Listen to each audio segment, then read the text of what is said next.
नमस्कार मित्र. विजनच्या चला वाचूया मासिक अभिवाचन उपक्रमामध्ये आपणा सगळ्यांचं पुन्हा एकदा हार्दिक स्वागत. सगळ्यात आधी तुम्हा सगळ्यांना दिवाळीच्या मनापासून शुभेच्छा. तुम्हा सगळ्यांना ही दिवाळी आनंदाची, सुख समृद्धीची आणि भरभराटीची जाओ अशी मनापासून सदिच्छा. मित्र, चला वाचूया या उपक्रमाबद्दल तुम्हाला काही वेगळं सांगण्याची गरज नाही. या उपक्रमाचं हे 6वं वर्ष आणि या 6व्या वर्षामध्ये चला वाचूयानं एक वेगळा पायंडा पाडलेला आहे.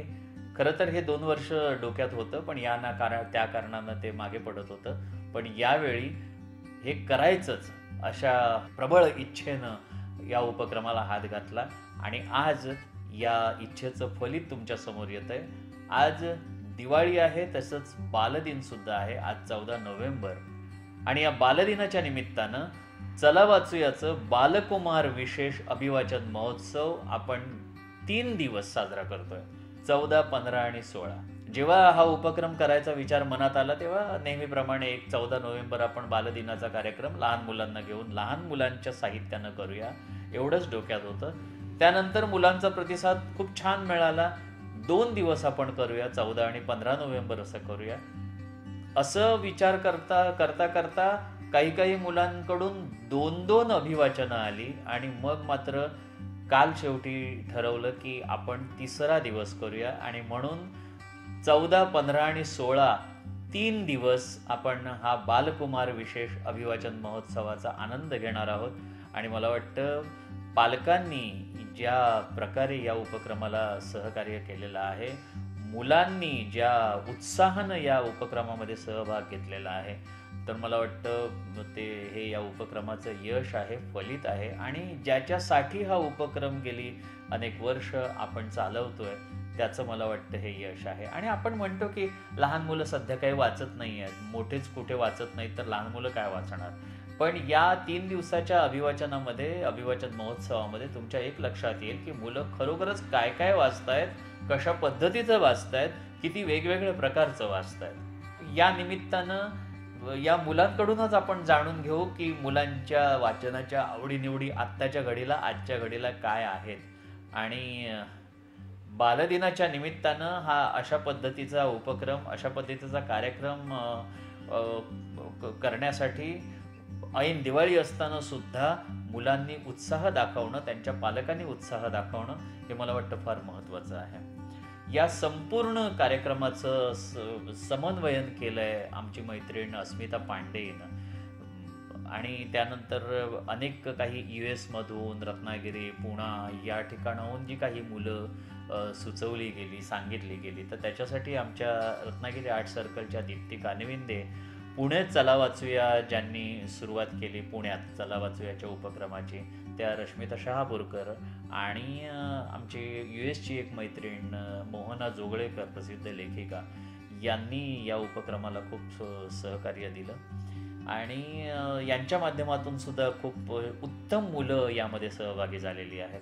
आणि सगळ्यात आनंदाची गोष्ट, ग्रंथालीनं या उपक्रमामध्ये सहभागी झालेल्या सर्व अभिवाचकांना पुस्तकांची भेट द्यायचं कबूल केलेलं आहे. त्यामुळे या सर्व 17 अभिवाचक आणि कलावंतांना आपल्याला ग्रंथालीकडून पुस्तक भेट मिळणार आहे. आणखी एक आनंदाची बातमी आहे.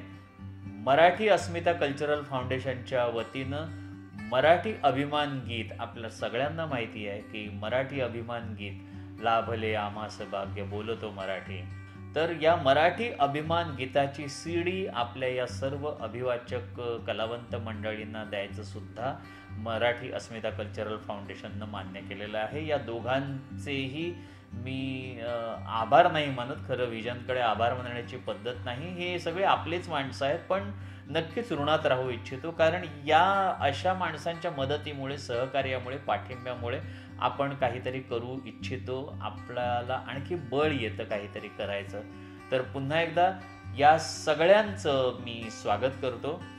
मुंबई, पुणा, रत्नागिरी, कोल्हापूर, बेळगाव आणि US मधून या उपक्रमामध्ये तब्बल 17 अभिवाचक कलावंत मंडळी सहभागी झालेली आहेत.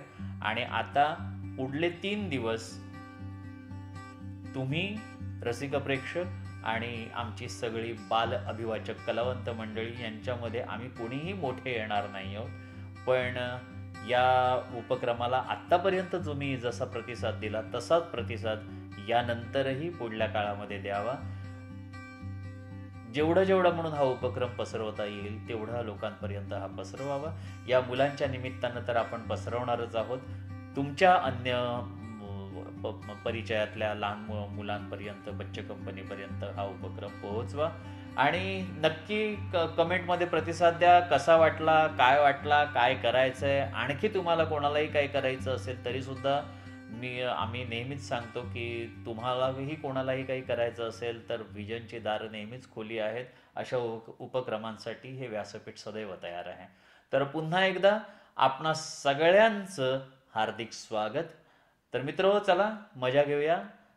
चला वाचूयाच्या पुष्प 64, 65 आणि 66 मध्ये बालकुमार विशेष अभिवाचन महोत्सवाचे पुन्हा एकदा आपणा सगळ्यांचं स्वागत आणि दीपावलीच्या शुभेच्छा.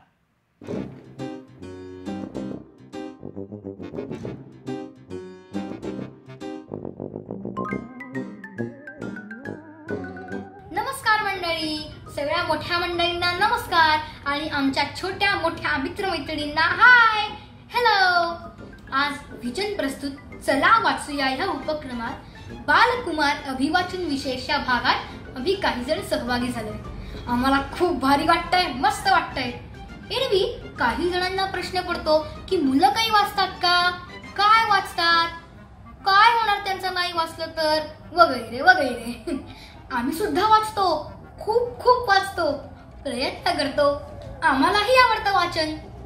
समृद्ध वळ्या वगैरे वगैरे जड शब्द काही आम्हाला कळत नाही, पण पुस्तकं वाचून आम्हाला मस्त वाटतं हे मात्र नक्की. आम्ही काय वाचतो ह्याची एक झलक तुम्हाला आता मिळू शकेल. आजच्या आणि उद्याच्या भागात सहभागी होणारे आम्ही खूप वाचतो आणि त्यासाठी आम्हाला थँक्यू म्हणायचंय आमच्या मोठ्यांना. आई बाबा, आजी आजोबा, काका काकू, मामी मावशी, आत्या, आमचे शिक्षक ज्यांच्यामुळे आम्ही वाचतो. या बालकुमार अभिवाचन विशेष कार्यक्रमात सहभागी होणारी आमची दोस्त मंडळीही खूप छान वाचतात. आज आहे बालदिन. खरं तर या दिवशी शाळेत आम्ही खूप धमाल करतो, पण ह्या वेळेला लॉकडाऊनच्या काळात ऑनलाईन धमाल आणि ती सुद्धा वाचनाची. त्यामुळे थँक्यू श्रीनिवास काका. श्रावणी, त्याला थँक्यू म्हणू नकोस. आपल्या चला वाचूया या कार्यक्रमात औपचारिक थँक्यूला जागाच नसते. थँक्यू वगैरे मनातल्या मनात. मोठमोठे लोक या कार्यक्रमात अभिवाचक म्हणून येतात, आपला कार्यक्रम म्हणून. तर सुरुवात करतोय आमचा सगळ्यात छोटा मित्र नील मिथिलेश पाटणकर. तो आहे पहिली, गोरेगावच्या आशाताई गवाणकर प्राथमिक शाळेत शिकतोय. धम्माल बरं का तो. त्याला मस्ती करायला खूप आवडतं आणि फिरायला पण आवडतं. त्याचे बाबा संगीतकार आणि संगीत संयोजक आहेत. त्याचा दादा विधीतही गातो, एडिटिंग करतो. त्याची कॉपी करत हा नील घरी गाण्याचं रेकॉर्डिंग, टीव्हीचे म्युझिक शोज, लाईव्ह कार्यक्रम, शूटिंग असं काय खेळत असतो. एकदम एकपाठी आहे बरं का नील. आज तो सादर करतोय सफदर हश्मी यांची पुस्तक ही कविता. दासू काकाने या कवितेचा मस्त अनुवाद केलाय.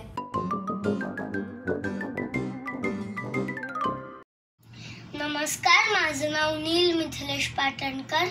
आज मी तुम्हाला सफदर हाशमी यांची पुस्तकही कविता ऐकवणार आहे. पुस्तकं सांगतात गोष्टी युगायुगांच्या, माणसांच्या, जगाच्या, वर्तमानाच्या, भूतकाळाच्या, एकेका क्षणाच्या, जिंकल्याच्या, हारल्याच्या, प्रेमाच्या, कटुतेच्या. तुम्ही नाही का ऐकणार गोष्टी पुस्तकांच्या? पुस्तके काही करू इच्छितात, तुमच्याजवळ राहू इच्छितात.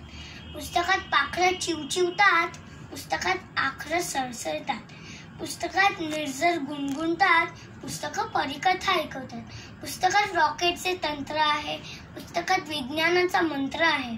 पुस्तकांची दुनिया न्यारी आहे, ज्ञानाची उत्तुंग भरारी. तुम्ही नाही का जाणार पुस्तकांच्या विश्वात? पुस्तके काही सांगू इच्छितात, तुमच्याजवळ राहू इच्छितात. धन्यवाद. हत्तीच्या. हो, माधवी पुरंदर यांनी लिहिलेल्या गोष्टीचं नाव आहे हे. अभिवाचन करतोय अहान सतीश नांदगावकर. ठाण्याच्या वसंत विहार शाळेत तो 5वीत शिकतोय.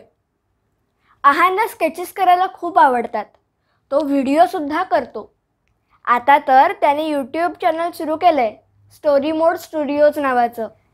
आत्तापर्यंत त्याने जागतिक पेंटर्स, कविता, लॉकडाऊन काळातील ॲक्टिव्हिटीज असे 4 व्हिडिओज तयार केले आहेत. त्याला संगीत ऐकायला आवडतं. गिटार आणि तबला तो शिकतो आहे. तसंच किड्स चौपाल या ऑनलाईन पोर्टलसाठी तो स्टुडंट रिपोर्टर म्हणून निवडला गेला आहे. लिखाणाचीही त्याला खूप आवड आहे. चला तर मग ऐकूया गोष्ट हत्तीच्या.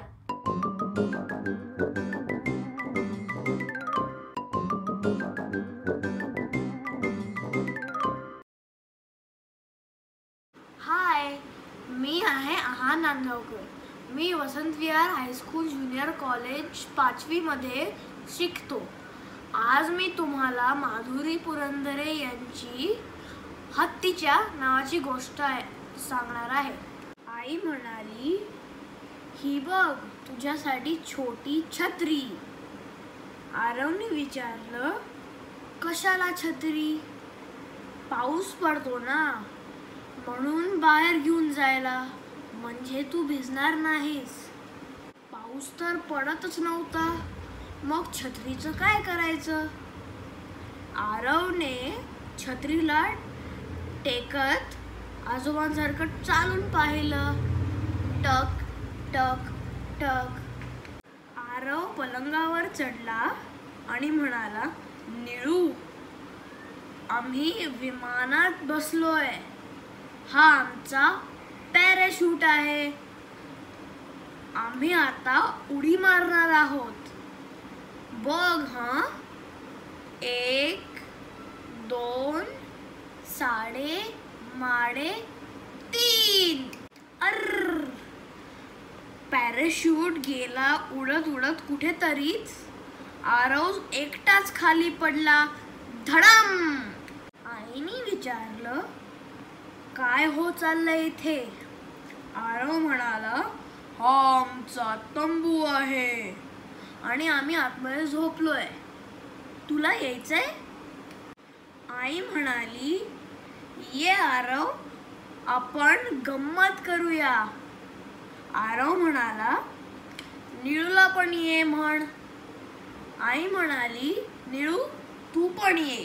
आईने छत्रीचं झक्कार झाड केलं. आरव झाडाखाली बसून त्यांनी निळूला गोष्ट सांगितली. भिर भिर वारा सुटला. झाडाची पानं गळून पडली. खिडकीतून थेंब आतमध्ये येऊ लागले. टप टप टप. पाऊस आला, पाऊस आला. आरव धावत धावत बाहेर गेला. आरव पावसात चिंब चिंब भिजला आणि छत्री ती तर घरातच राहिली की हत्तीच्या. रुंजी वेगळंच आणि मस्त आहे ना. रुंजी प्रशांत दळवी, ती 6वीत आहे. गोरेगावच्या लक्षराम हायस्कूलमध्ये शिकते. वाचनाची तिला भारी आवड आहे, वक्तृत्वाचीही. रामकृष्ण मिशन आंतरशालेय वक्तृत्व स्पर्धेत बऱ्याच मुलांमधून बऱ्याच फेऱ्या पार करत तिनं पहिला नंबर पटकावलाय. चित्रकलेची आवड आहे. अभिनयाची आवड तर उपजतच आहे. गेल्या 4 वर्षांपासून ती कथ्थक शिकते. 2 परीक्षाही झाल्या आहेत तिच्या. वेस्टर्न डान्सही करायला आवडतो तिला. शकुंतला फडणवीस यांनी लिहिलेली पाळणं ही गोष्ट ती आता वाचणार आहे.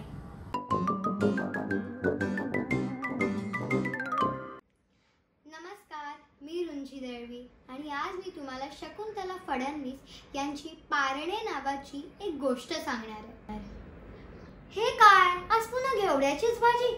मागच्या बुधवारीच तर केली होती ना? अगं घेवड्याचीच ना भाजी. कारल्याची किंवा शेपूची तर नाही पाडली ना. भाजी चांगले मटार मोडाची मटकी घातली आहे. आई म्हणाली.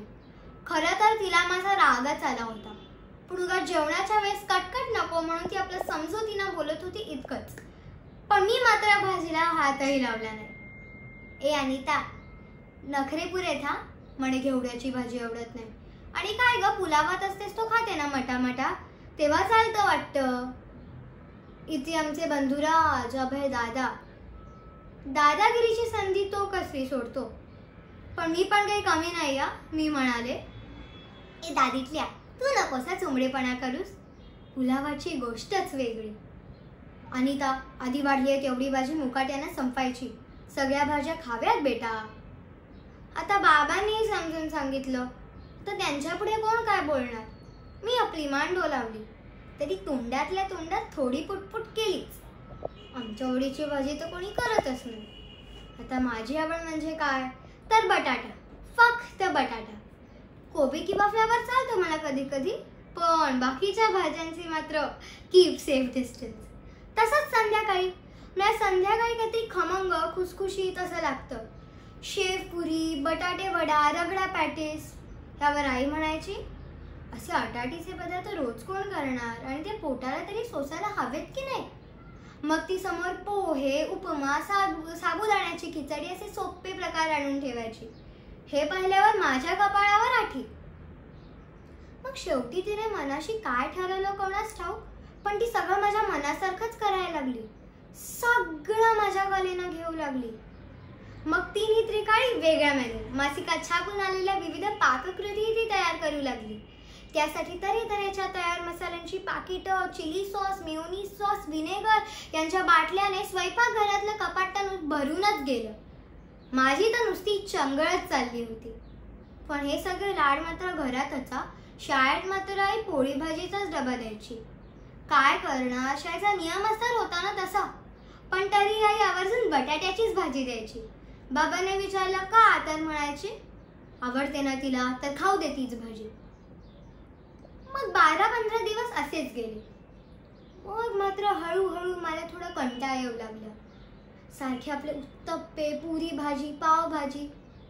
खरं सांगितलं ना तर पोटही जरासं जोडच होऊ लागलं आणि खेळताना लगेच थकवा येऊ लागला. पण या सगळ्याकडे मी दुर्लक्ष केलं आणि समोर ठेवलेल्या समोशावर ताव मारायला लागले. त्या दिवशी आईची जरा गडबडच होती. तिने सगळं घर आवरायला घेतलेलं. त्या दिवशी सुट्टी होती म्हणून अभय आणि बाबाही तिला मदत करत होते. बाबाने सीलिंग फॅनची पाती पुसून काढली तर अभयने प्रकाशण्या पुसल्या. या सगळ्यात अंदाजापेक्षा जास्तीच उशीर झाला होता. मग अभयने भाताचा कुकर लावला आणि बाबाने आईला पिठल्यासाठी कांदा चिरून दिला. पिठलं करून झालं आणि मग आई परातीत भाकरीचं पीठ बनायला गेली.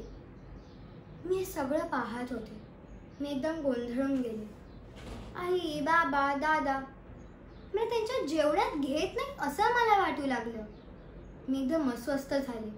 तेवढ्यात आई भाकरीचं पीठ मळता मळता म्हणाली, ए अभय, आणखीन एक काम कर रे, त्या रुचीमधून अनितासाठी तो मसाला डोसा आण रे.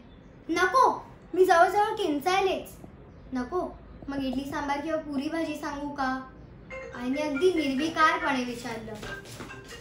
आईच्या या शांतपणापुढे माझा हट्टीपणाचा बुरुज अखेर ढासळला. तुम्ही तिथे पिठल्या भातावर ताव मारणार आणि मी इथे उडप्याकडचा मसाला डोसा खाऊ, ह्या कल्पनेनंच मी पुरती हवालदिल झाले. आईच्या हातची गरमागरम कुरकुरीत भाकरी, खमंग पिठलं, त्यावर लसणाची चटणी, तेलाची धार, शिवायने मायमुळाचं लोणचंही काढलं होतं आणि नाचणीचे पापडही तळले होते. आई, आता पुरे हा, मला असे बाहेरच्या पदार्थांचा आता कंटाळाच आलाय. मला खरंच तुझ्या हातचं पिठलं भातच खायचंय. माझ्या अनपेक्षित उत्तराने थक्कच झाली. पिठाच्या हातानं तिने मला जवळ घेतलं. थोडंसं थोपटून तोंडावरून हात फिरवला आणि तोंडाला लागलेलं पीठही न पुसता मी जेवायला गेले. मी पिठलं भातावर अगदी आडवा हातच मारू लागले. अभय माझ्याकडे बघून कुदू कुदू हसत होता. आता बाबांनाच काय, आईलाही हसू येत होतं, पण त्यांच्याकडे मी इतकंसही लक्ष न देता पिठलं भातावर ताव मारत होते. जणू 15 दिवस माझा उपवास होता आणि आज त्याचं पारणं होतं. धन्यवाद.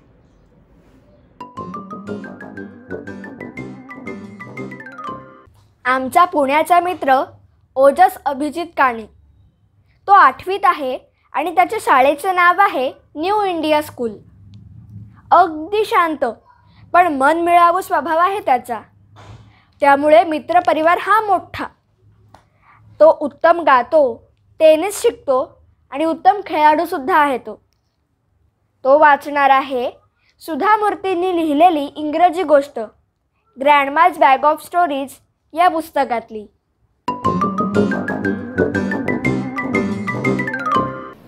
How the seasons got their share.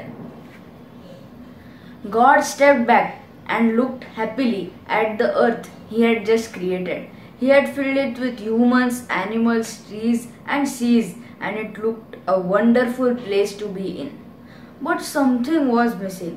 After thinking for a while, he called out to his 6 brothers: day, night, summer, wind, monsoon, and winter. He commanded the 6 brothers to go down to the earth and help the creatures there live comfortably and prosper. You must help the creatures on earth grow food and live comfortably. I have divided time into 2 parts, 24 hours and 365 days. You must share this among yourselves so that the people on earth get all they need. The 6 brothers nodded obediently. But no sooner was God's back turned than they all started quarreling. Of course, everyone wanted a big share of the time available. Day and night decided that they would get each 24 hours, and so their problem was solved. But the seasons kept quarreling. Summer was the eldest, so he said, I will be on the earth for 365 days first. Rain said, if I don't show up, all the water on earth will disappear, so I will come next. Winter said, after the rains, I'll help the trees to flower, so I will come in the 3rd year. Poor Wind was the youngest and no one paid him any attention, so he got the last year. So life started on earth. Summer continued for 1 whole year. While in the beginning the heat helped the crops to grow, soon it became too hot for anyone to do anything. All the water dried up and there was great discomfort. The people of earth pleaded with summer to stop and he had to leave before his year ended. Then it was the turn of rain. When it started pouring down, how happy everyone was to get some respite from the year's summer.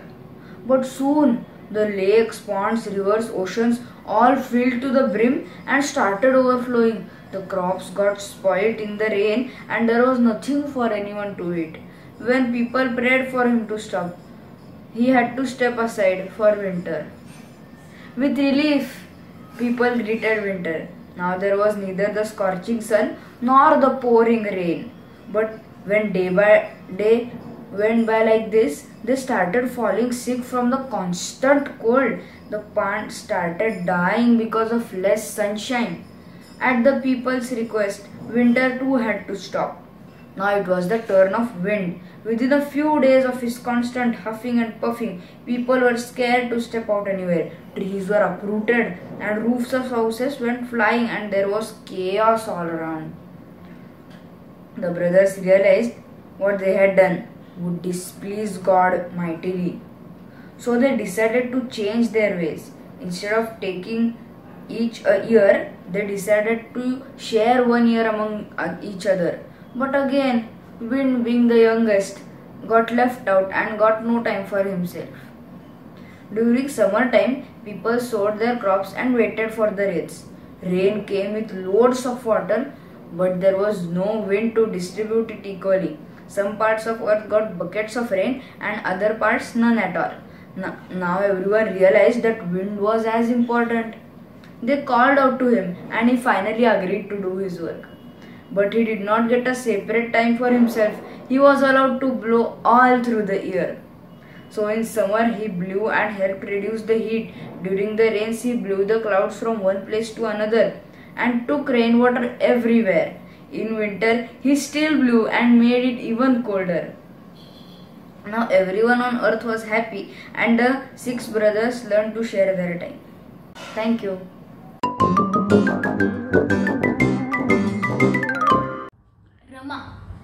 Rama Nitin Kanvinde. खूप बडबडी आणि गोष्टी वेल्हाड. आता ती तिसरीत शिकते. रत्नागिरीच्या क्रूची आगाशे प्राथमिक विद्या मंदिरात. तिला गाणी म्हणायला आणि पुस्तकं वाचायला खूप आवडतात. ती नुसती वाचत नाही तर छान छान गोष्टी पण रचते. आज ती वाचणार आहे हॅन्स अँडरसनच्या परिकथांमधील एक भन्नाट गोष्ट, पैशांची पेटी. त्याचा अनुवाद केला आहे चैताली भोगले यांनी. नमस्कार, मी रमा कानविंदे. तुम्हा सर्वांना दिवाळीच्या शुभेच्छा. चला वाचूयाच्या बालदिन विशेषमध्ये मी तुमचं स्वागत करते. आज मी वाचणार आहे हॅन्स अँडरसनच्या परिकथा. अनुवाद चैताली भोगले. गोष्टीचं नाव पैशाची पेटी.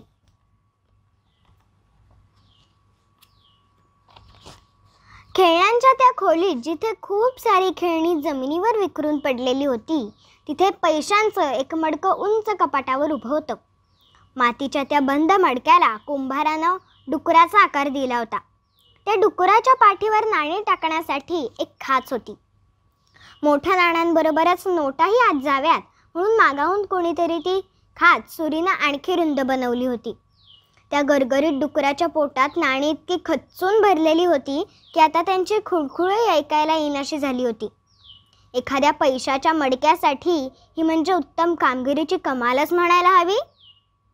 त्यामुळे उंचावरून खालच्या खेळण्यांकडे तुच्छतेनं पाहत ते डुक्कर आपल्याच तोऱ्यात उभं होतं.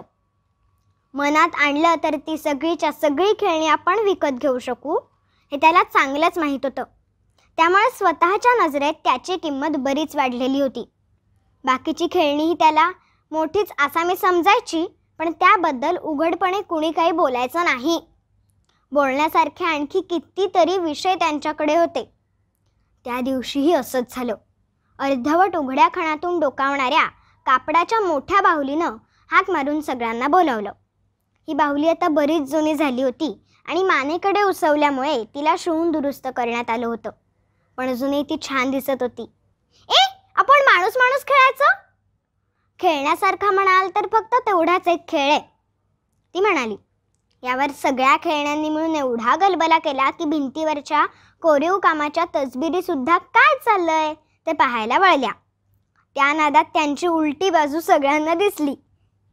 बरीच रात्र झाली होती, पण इतक्यात चंद्र नेमका खिडकीसमोर आला आणि त्याच्या चांदण्यांमुळे खोलीमध्ये आयताच उजेड झाला. खेळात सगळेच भाग घेणार होते. अगदी अंगणात चालवायची लाकडी ढकलगाडी सुद्धा. प्रत्येकाची स्वतःची एक किंमत असते, ती लाकडी गाडी म्हणाली. सगळेच सावकार असतात की काय? कुणीतरी कामं सुद्धा करायला हवीत. खेळाचा कार्यक्रम मोठा भरगच्च ठरला होता.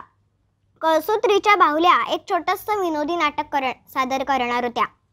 त्यानंतर चहा पाण्याचा कार्यक्रम होणार होता. बुद्धीला खाद्य मिळायला हवं म्हणून चर्चेचा आणि वादविवादाचा कार्यक्रमही शेवटी ठेवण्यात आला होता. फक्त कपाटावरच्या पैसेवाल्या डुकराला या कार्यक्रमाचं लेखी निमंत्रण पाठवण्यात आलं. इतक्या उंचावर तोंडी निरोप ऐकू गेला नाही तर, पण डुकराकडून काहीच उत्तर आलं नाही. त्यामुळे ते खेळायला खाली येणार की नाही हे कोणालाच कळलं नाही. मग खाली चाललेला सगळा कार्यक्रम त्याला बसल्या जागेवरूनच दिसावा अशी व्यवस्था खेळण्यांनी केली. विनोदी नाटुकल्यासाठीचं छोटंसं स्टेज त्याच्याकडे तोंड करून उभं करण्यात आलं. प्रत्यक्षात कार्यक्रमाची सुरुवात नाटकाऐवजी चर्चासत्रानं झाली. सगळेजण आपापल्या कामाशी संबंधित गोष्टींबद्दल बोलले. डुलणाऱ्या घोड्यानं शर्यतीच्या घोड्यांना मिळणारं ट्रेनिंग आणि त्यांच्या शर्यती यावर व्याख्यान दिलं. आगगाडीच्या डब्यानं रेल्वेबद्दल आणि वाफेच्या शक्तीबद्दल माहिती दिली. घड्याळानं टिकटिक करत राजकारणावर व्याख्यान दिलं. कोणती वेळ चालू आहे हे आपण नेमकं सांगू शकतो असं त्याचं म्हणणं होतं, पण आजकाल ते फार मागे पडतंय असं बाकीच्यांना वाटत होतं. वेताची काठी, आपली चांदीची मूठ आणि पितळी पाय मिरवत ताट उभी होती.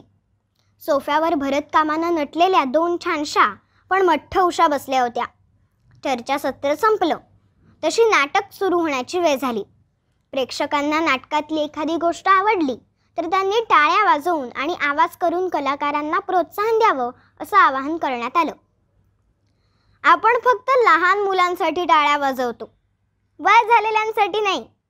घोड्याचा चाबूक म्हणाला. आपलं काय, आपण सगळ्यांसाठीच वाजतो. फटाका म्हणाला. आणि कसला मस्त आवाज असतो तुझा, इतर खेळणी म्हणाली. मग नाटक सुरू झालं. त्यात फार काही विशेष नव्हतं, पण सगळ्या बाहुल्यांनी आपापल्या भूमिका मात्र अगदी जीव ओतून केल्या. त्यांच्या चेहऱ्यांची एकच बाजू रंगवलेली होती. तेवढीच बाजू प्रेक्षकांना दिसेल अशा प्रकारे त्या स्टेजवर वावरत होत्या आणि अभिनय करण्याच्या नादात अधूनमधून जरा जास्तच पुढे येत होत्या. मात्र एकूण सगळ्यांना नाटक खूप आवडलं. कापडी बाहुली तर इतकी भारावून गेली की तिच्या मानेशी घातलेले टाके पुन्हा उसवले. कपाटावरचं डुक्करही नाटक पाहून खुश झालं. त्या खालच्या खेळण्यांसाठी काहीतरी करावं असं त्याला वाटायला लागलं. आपल्या मृत्यूपत्रात त्यांच्यातल्या एखाद्याचं नाव टाकावं का, ते विचार करायला लागलं. नाटकामुळे सगळ्यांचंच इतकं मनोरंजन झालं होतं की चहा पाण्याचा कार्यक्रम त्यांनी रद्दच केला आणि थेट बौद्धिक चर्चा सुरू केली. त्यालाच ते माणूस माणूस खेळणं म्हणायचे. पण खेळताना सारा वेळ ती खेळणी त्या श्रीमंत डुकराला आपल्याबद्दल काय वाटत असेल याचाच विचार करत होती. हे सगळं सुरू असताना ते पैसेवाला डुक्कर मात्र अजूनही आपल्या शेवटच्या दिवसाचा, आपल्या निरोप सोहळ्याचा, आपल्या मृत्यूपत्राचाच विचार करत होतं. कधी येणार होता तो शेवटचा दिवस? त्याच्या अपेक्षेपेक्षा खूपच लवकर. खालच्या खेळण्यांच्या जगात डोकावण्यासाठी उत्साहाच्या भरात पुढे सरकलेलं ते डुक्कर एका क्षणात उंचावरून खाली कोसळलं. जमिनीवर पडून त्याचे तुकडे तुकडे झाले. आत कोंडलेल्या नाण्यांनी मग भराभर बाहेर उड्या टाकल्या आणि ती घरभर नाचत सुटली. छोटी नाणी भोवऱ्यासारखी गरगरली आणि मोठी नाणी घरंगळत शक्य होतं तितक्या लांब गेली. एका भरभक्कम नाण्याला तर कधीपासून जग फिरून पाहायची इच्छा होती. आता संधी मिळताच ते प्रवासाला निघालं. मातीच्या डुकराचे तुकडे कचऱ्याच्या डब्यात टाकण्यात आले आणि कपाटावरच्या त्या उंच जागी पैशाचं एक नवं डुक्कर ठेवण्यात आलं. त्यात अजून एकही नाणं पडलेलं नव्हतं. त्यामुळे जुन्या डुकराप्रमाणेच हेही आवाज करत नव्हतं. पण त्याच्या गोष्टीची ही फक्त सुरुवात होती. आपली गोष्ट मात्र आपण इथेच संपवायला हवी. धन्यवाद.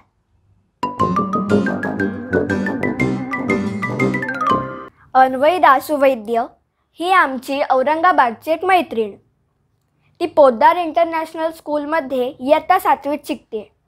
गुरु पार्वती दत्ता यांच्याकडे ती कथ्थक शिकते. तिला चित्र काढायला आवडतात. वाचन, संगीत, चित्रपट पाहणे हे तिचे छंद आहेत. विंदा आजोबांची, खरं तर पणजोबांची म्हणजेच कविवर्य विंदा करंदीकरांची कविता ती वाचते. कवितेचे नाव आहे अब्दुल गब्दुल गफार खान.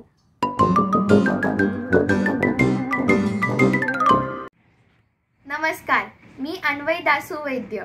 मी 12 वर्षाची आहे. औरंगाबादमध्ये राहते आणि पोद्दार इंटरनॅशनल स्कूलमध्ये शिकते.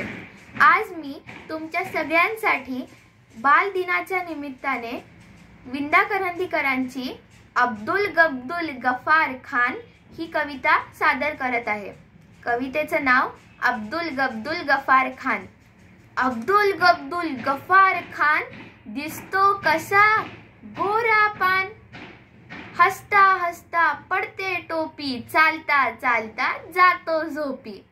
अब्दुल गब्दुल गफार खान खातो काय मुर्गी नान, 3 कोंबड्या 13 रोट्या, लहान नव्हे भल्या मोठ्या. अब्दुल गब्दुल गफार खान बोलतो कसा दाण दाण, प्रथम मांडतो आपला मुद्दा, मग गमतीने घालतो गुद्दा. अब्दुल गब्दुल गफार खान मध्येच घेतो अवघड ताण, कावळे लागतात काव काव करू, त्यांना वाटते पावसाळा सुरू. अब्दुल गब्दुल गफार खान त्याची दाढी फारच छान, पायापर्यंत लोंबते खाली, त्याची मोठीच सोय झाली. अब्दुल गब्दुल गफार खान त्याची दाढी फारच छान, पायापर्यंत लोंबते खाली, त्याची मोठीच सोय झाली. धन्यवाद. आई जरा थांब, मी करतोय सगळं नीट, तू टेन्शन नको घेऊ सगळं. सॉरी. अहो आई हो, जरा आधीच काळजी करते. आमचा हर्ष दादा आहे ना, तो या ओव्हर प्रोटेक्शन बद्दलच वाचणार आहे. हर्ष आशिष पाटील, लीलावती पोद्दार ISC हायस्कूलमध्ये 12वी आहे. त्याला अभिनयाची आवड आहे. एडिटिंग आणि दिग्दर्शन हे त्याचे पॅशन आहे. वाचन, कविता लेखन, वेगवेगळ्या भाषा शिकणं आणि गिटार वादन हे त्याचे छंद आहेत. हर्षदादा दिसतो शांत, पण आहे महाखोडकर. लेखक प्रवीण दवणे यांच्या सावरले या पुस्तकातून तो वाचणार आहे ओव्हर प्रोटेक्टेड. नमस्कार, माझं नाव हर्ष पाटील आहे. मी 17 वर्षाचा आहे आणि आज आपण ओव्हर प्रोटेक्टेड नावाची एक गोष्ट वाचणार आहोत जी प्रवीण दवणेने लिहिली आहे. गरजेपेक्षा अधिक काळजी करणाऱ्या पालकांच्या बावळट मुलांची संख्या दिवसेंदिवस वाढते. आयुष्यातली फार अनमोल संधी आपल्या अतिरेकी माईपोटी आपली मुलं गमावून बसत आहेत. याचं भान त्यांना नसतं. आशा भोसले यांचं ध्वनिमुद्रण ऐकायची फार इच्छा आहे असं वारंवार सांगणाऱ्या एका मुलाला मी म्हटलं, तसा वेळ आलाय, चल आजच 3 वाजता पोचावं लागेल सांताक्रूजला आणि घरी मात्र सांगून ये की मी बरोबर आहे, काळजी करू नका. हो सर, बरोबर 1 वाजता टच होतो मी तुमच्या घरी. स्वप्नपूर्तीच्या आशेने सळसळणारा उत्साह मी त्याच्यात पाहिला. पण दुपारी 12 ते 1 या वेळात 3दा फोन आला. तो एकाच व्यक्तीचा, त्या मुलाच्या वडिलांचा. कसे जाणार आहात? कसे म्हणजे? लोकलने, टॅक्सीने, बसने? का हो? नाही, माहिती असलेलं बरं. एकच माहिती असू द्या, मी त्याच्या बरोबर आहे, निश्चिंत राहा. अरे म्हणजे अजून ठरलं नाही तुमचं? हो, ठरायचं काय? ठाणे ते सांताक्रूज काही न्यूयॉर्क मार्गी जाणार नाही आहोत. कशाने जाऊ? तरी पण लोकलने जाऊ. ओके, लोकलने? बाप रे, का हो? लोकलने जायचं त्यात एवढं वापरे का? तसं नाही, विशेष प्रवास केला नाहीये ना त्याने. नसू द्या, आत्ता करेल, पण आता गर्दी सुरू होईल. ते पापड त्यात याने वाढत होता. ठीक आहे, नका पाठवू त्याला. मी फोन ठेवला. फोन पुन्हा खणखणला. रागवू नका. अहो, रागवायचं काय? दया येते तुमची. मी जबाबदारी घेतोय, सुखरूप घरी सोडून म्हटलं ना मी. अहो, साक्षात आशा भोसले गाताना जवळून बघण्याचा अविस्मरणीय अनुभव गेला मिळेल त्याला. त्याचं काहीच वाटत नाही तुम्हाला? लोकलने की बसने की टॅक्सीने याचा कसला विचार करताय? बरं, किती वाजतील अंदाजे? 10-11 वाजतील. इतके? अहो, दचकायला काय झालं? आता 1 वाजतोय. हो, माहितीये मला. मग 8-9 तास? अहो, रेकॉर्डिंग आहे, ती लांबू शकते. मी आपलं अधिक सांगून ठेवलं. बरं, 8ला तो जेवतो. हो का? भूक लागली तर जवळच हॉटेल्स आहेत, बरोबर सँडविचेस. मी फोन तिरमिरीत आपटला. तोलच सुटला माझा. कोणालाही वाटेल हे 4-5 वर्षाच्या मुलाबद्दल चाललेलं आहे. 19-20 वर्षाच्या मतदानाचा अधिकार मिळालेल्या कुकुल्या बाळाविषयी हे बालसंगोपन चाललेलं होतं. स्टेशनवर धापा टाकीत तो मुलगा आला. सर, मला यायचंय हो. माफ कर मित्रा, उगाच तुझ्या मातृहृदयी वडिलांना काळजी बिजीने अटॅक आला तर पंचायत नको.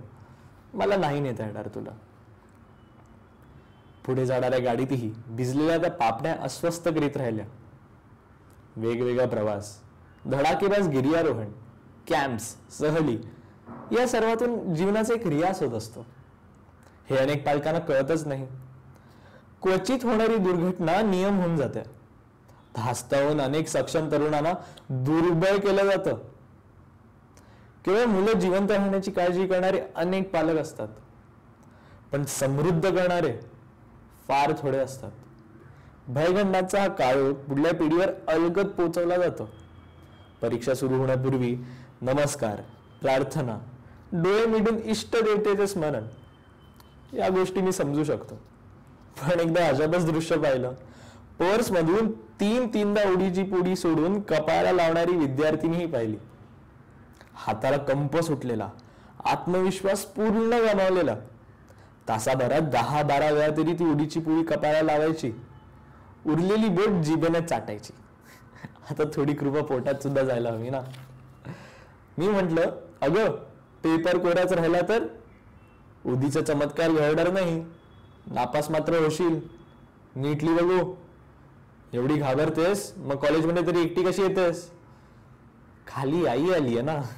आता मला घाम फुटला. मधल्या वेळेत बाल्कनीतून पाहिलं तर तिची आई कॉलेजच्या पायरीवर बसून कुठल्या तरी देवतेची पोथी वाचत बसली होती. देव आणि मुलगी यांचं STD बूथ चालवत होती.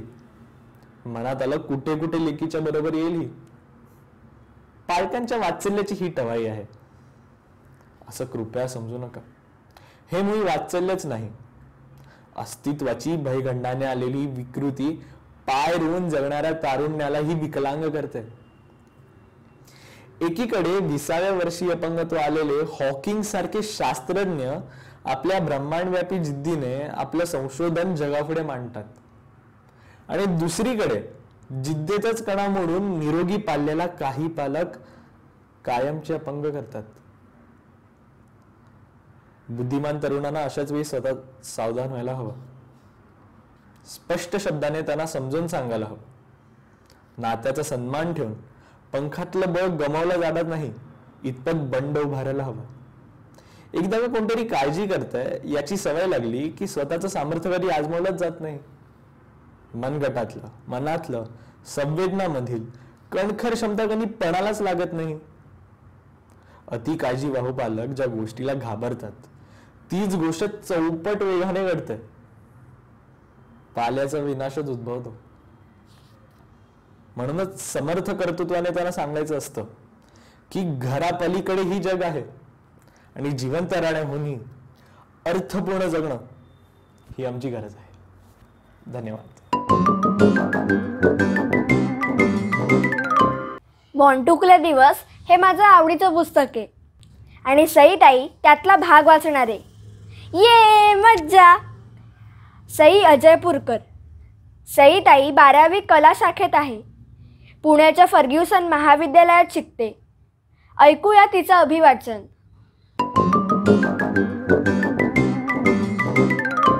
मी आज मोंटुकले दिवस ह्या पुस्तकातला काही भाग वाचणार आहे. याचे लेखक आहेत संदेश कुलकर्णी, आणि ही गोष्ट एका छोट्या मुलाची ज्याचं नाव आहे नील, पण त्याला लाडानं सगळे मोंटू म्हणतात. तो आहे 3च वर्षाचा, आणि तो लेखकाच्या 2 घरं सोडून राहतो. चला त्याची गोष्ट ऐकूया. त्या दिवशी घरात एंट्री घेतानाच मोंटूनं घोषित केलं की मी कृष्ण आहे. मी म्हटलं, कोण कृष्ण? यावर कपाळाला हात लावत मोंटू म्हणाला, अरे बाबा, कृष्ण भगवान. आता साक्षात कृष्ण भगवान प्रकट झालेत म्हटल्यावर प्रणाम करायलाच पाहिजे. देवांच्या खेळाचे नियम पाळायलाच पाहिजेत ना. मी लगेच अर्जुनाची पोज घेत प्रणाम केला.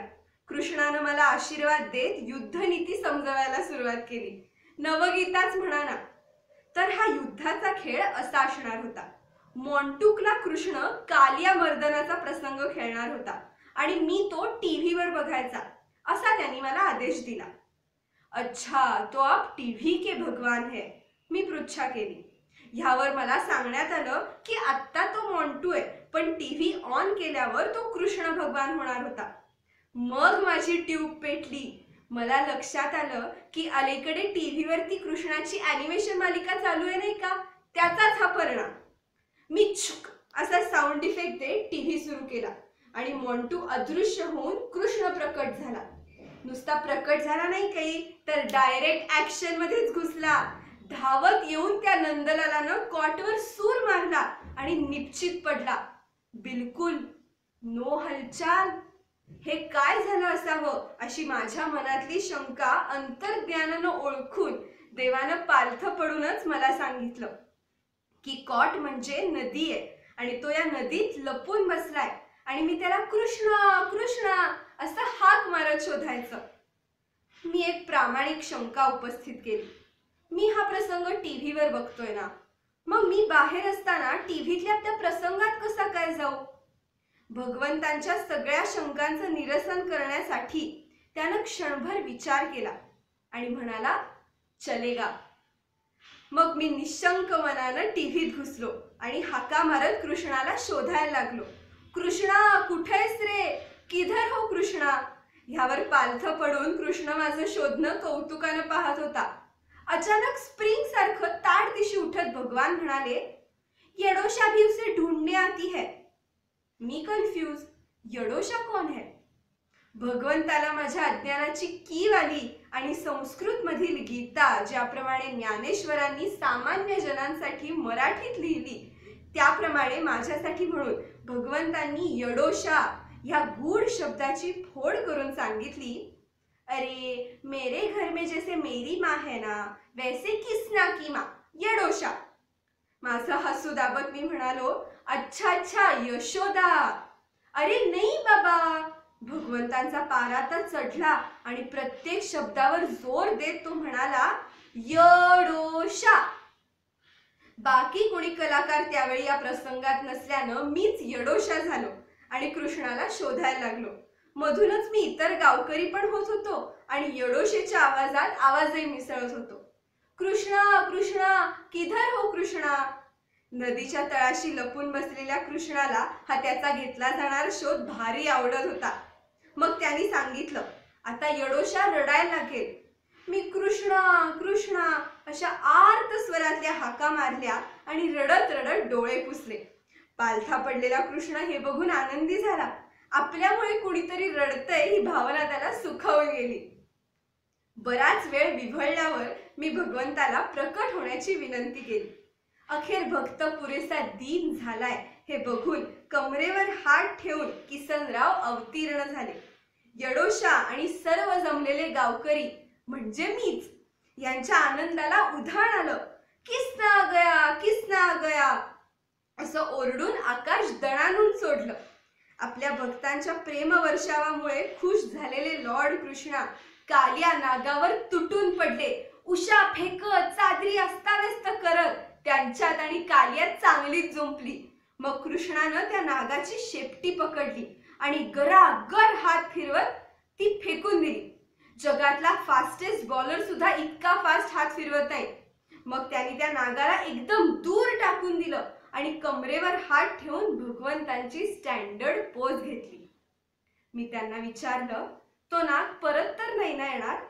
देवानं दोन्ही हात लांब ताणले आणि म्हणाले, नहीं, मैंने उसे बहुत दूर फेक दिया है, बहुत दूर, पिकनिक तक. मॉन्टूच्या छोट्या शाळेतले दोस्त 2 चौक पलीकडे असलेल्या छोट्या पार्क मध्ये पिकनिकला गेले होते, पण त्यांच्यासाठी ते पृथ्वीवरचं शेवटचं टोक होतं. मी कृष्णाचं अभिनंदन केलं आणि गावकऱ्यांच्या वतीने आमचे प्राण वाचवले कालिया नागापासून त्यासाठी त्याचे आभार मानले. तेवढ्यात खरी यडोशा म्हणजे मॉन्टूची आई आली आणि त्याला घेऊन गेली. पण बराच वेळ मी मात्र ह्या प्रसंगावर खूप हसत होतो. आता दुसरी ऐकूयात. गोष्टीचं नाव आहे बिंदास बोल. मी कॉम्प्युटरशी बसून गोष्ट लिहिण्याचा प्रयत्न करत होतो. तेवढ्यात मॉन्टू तरातरा आला आणि त्यानं खेळण्यासाठी हुकूम सोडला. त्याच्या आक्रमक आवेशामुळे तो खूपच गोड दिसत होता, पण मी विरघळलो नाही, कारण माझी कामाची छान तार लागली होती. माझ्याकडे वेळ नाहीये बाळा, मी कामात आहे. ह्यावर त्याची प्रतिक्रिया हिंसक होती. त्यानं माझे गाल ओढले आणि छोट्या मुठी आवळून बुक्क्यांचा वर्षाव केला. या अचानक झालेल्या हल्ल्यानी मी हसायला लागलो आणि त्यामुळे तो अधिकच चिडला. दात ओठ आवळून त्यानं बुक्क्या चालूच ठेवल्या. अखेर मी त्या बुक्क्यांनी बदलो आणि त्याला मांडीवर घेत शरणागती मान्य केली.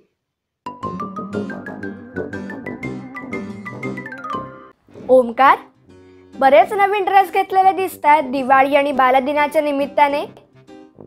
तर मंडळी, हा आमचा मित्र ओमकार. ओमकार समीर कानिटकर म्हणजेच ओके.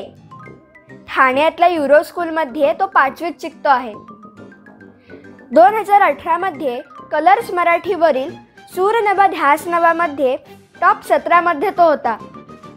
स्टार प्रवाहच्या गुरुदैव दत्त मालिकेतला चंद्र, झी मराठीच्या अल्टी पलटी सुमडीत कल्टी मालिकेतला संकेत तो हाच. ओमकार शास्त्रीय संगीताच्या 3ऱ्या परीक्षा, सुगम संगीताच्या 4थ्या परीक्षा विशेष योग्यता मिळवून उत्तीर्ण झालाय. त्याला कॅसिओ हार्मोनियम वाजवायलाही खूप आवडतं. झी युवाच्या युवा सिंगर 1 नंबर या शो मध्ये त्यानं 2रा क्रमांक पटकावलाय. ओमकार, मस्तच होत आहे तुझं निवेदन. श्रावणी, लगेच टोमणे नको ड्रेसवरनं बरं. इतके दिवस नवीन ड्रेस घालायची संधीच नव्हती मिळाली ग. या कार्यक्रमाच्या निमित्ताने मीही जरा नटून थटून येतो की. थांब ग, तुझी ओळख करून देतो. तर ही आमची मैत्रीण श्रावणी योगेश खांडेकर. रत्नागिरीच्या राम हा शिर्के प्रशालेत 7वीत शिकते. ती अभ्यासात भारी हुशार आहेच, पण ती मस्त कथ्थक करते, सुंदर चित्र काढते, सॉलिड अभिनय करते आणि हस्तकलेत तर तिचा हात एकदम सुरेखात चालतो. राजा सिंह या महाबालनाट्यामध्ये तिने पिटुकल्या मुंगीची भूमिका केली होती. अशी आमची हरहुन्नरी श्रावणी. तर आम्ही दोघं परत येतो उद्या तुम्हाला भेटायला आमच्या आणखी काही मित्रमैत्रिणींसोबत अभिवाचन विशेष भागामध्ये. तोवर मस्त फराळ करा, आकाश कंदील पणत्या लावा आणि वाचत राहा. भेटूया उद्या. Bye bye.